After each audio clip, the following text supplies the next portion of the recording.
ಹೆಣ್ಣು ಹೇಗಿರಬೇಕು ಎಂದು ಸಮಾಜದ ಅಭಿಪ್ರಾಯ ಮತ್ತು ವಾಸ್ತವ.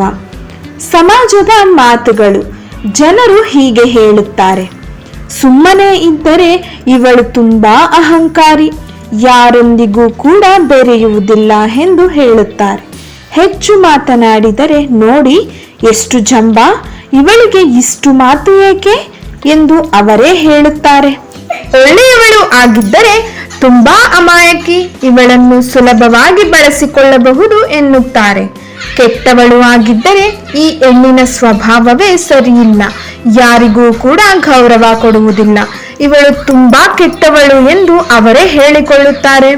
ಅದೇ ಸಮರ್ಥಳಾಗಿದ್ದರೆ ನೋಡಿ ಅಧಿಕಾರಕ್ಕಾಗಿ ಎಷ್ಟು ಪ್ರಯತ್ನ ಪಡುತ್ತಿದ್ದಾಳೆ, ಪುರುಷರಂತೆ ಆಗಲು ಹೊರಟಿದ್ದಾಳೆ ಎನ್ನುತ್ತಾರೆ.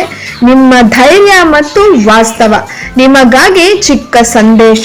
ಸತ್ಯವಿದು, ನೀವು ಹೇಗೆ ಇದ್ದರೂ ಈ ಲೋಕ ಮಾತನಾಡುವುದನ್ನು ಎಂದಿಗೂ ನಿಲ್ಲಿಸುವುದಿಲ್ಲ.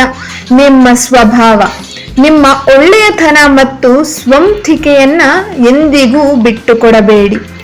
ಒಳ್ಳೆಯವರಾಗಿ ಯಾವಾಗಲೂ ನಿಮ್ಮ ಹೃದಯ ಹೇಳಿದಂತೆ ಒಳ್ಳೆಯ ಕೆಲಸಗಳನ್ನು ಮಾಡಿ, ಕೆಟ್ಟದ್ದನ್ನು ಮಾಡಬೇಡಿ. ಕೆಟ್ಟ ಆಲೋಚನೆ ಮತ್ತು ಕೆಟ್ಟದ್ದನ್ನು ಯಾರಿಗೂ ಮಾಡುವ ಮನಸ್ಸು ಬೇಡ. ದೇವರ ನ್ಯಾಯ. ನಿಮಗೆ ತೊಂದರೆ ಮಾಡಿದವರು, ನಿಮಗೆ ಕೆಟ್ಟದ್ದು ಬಯಸಿದವರನ್ನು ಆ ದೇವರು ನೋಡಿಕೊಳ್ಳುತ್ತಾನೆ. ಇದಕ್ಕಾಗಿ ನಿಮಗೆ ಅಂತಿಮ ಸಂದೇಶ: ಜನರ ಮಾತುಗಳಿಗೆ ಕಿವಿ ಕೊಡಬೇಡಿ. ನೀವು ಹೇಗಿದ್ದೀರೋ ಹಾಗೆಯೇ ಇರಿ. ನಿಮ್ಮ ಆತ್ಮವಿಶ್ವಾಸ ಮತ್ತು ಪ್ರೀತಿಯೇ ನಿಮ್ಮ ನಿಜವಾದ ಸೌಂದರ್ಯ.